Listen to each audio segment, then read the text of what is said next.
Are you wondering what kind of tree this is and you want one in your yard? The secret is, it is a cedar tree. So this is an upside down cedar tree. We drug this out of our cedar swamp, and you can see the roots are at the top. They're way up in here. All right, and that makes a really cool canopy.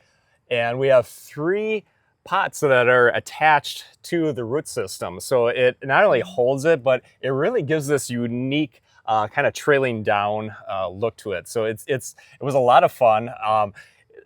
So the cedar tree is buried down into the ground about 3 feet. I don't have it cemented in, but it's listing a little bit. You can see it is kind of leaning that way, but it's probably been there for about a decade. So it's never flopped over in the wind. We haven't had any issues, but it's just sitting in the ground. And it is, like we said, an upside down cedar tree that was just out in the swamp.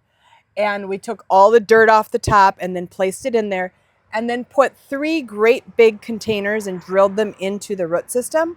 And then we plant up a smaller container, like when I say smaller, like a 12-inch or 14-inch basket is the smaller container. And then we plant that up, go up on a ladder, place them inside those extra baskets. Yep. And then that's how we get our tree. So what we have planted in this is all low maintenance. So super petunias, no deadheading. We have this trailing plectranthus. Over on the other side, we have the sunburst, the Lysimachia.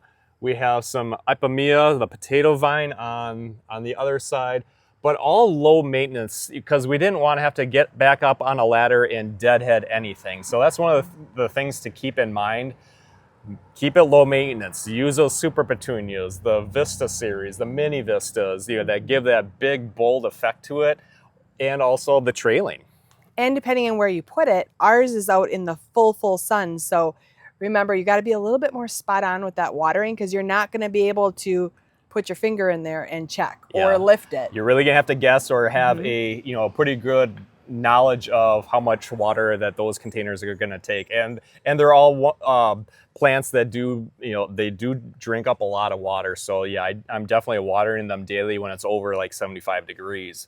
But they turn out fantastic. They do. They fool a lot of people. Yes. A lot of people will be like, they're looking at like, what kind of tree is this? Yeah, they all want to know, what kind of tree do you have? Well, it's just an upside down cedar tree, and but it really makes a nice showpiece in our yard. So it's really a great rubbernecking one that people are like, what is that? And they come up, they touch, they feel, they look at it, and they want to know what is that. So that's what it is.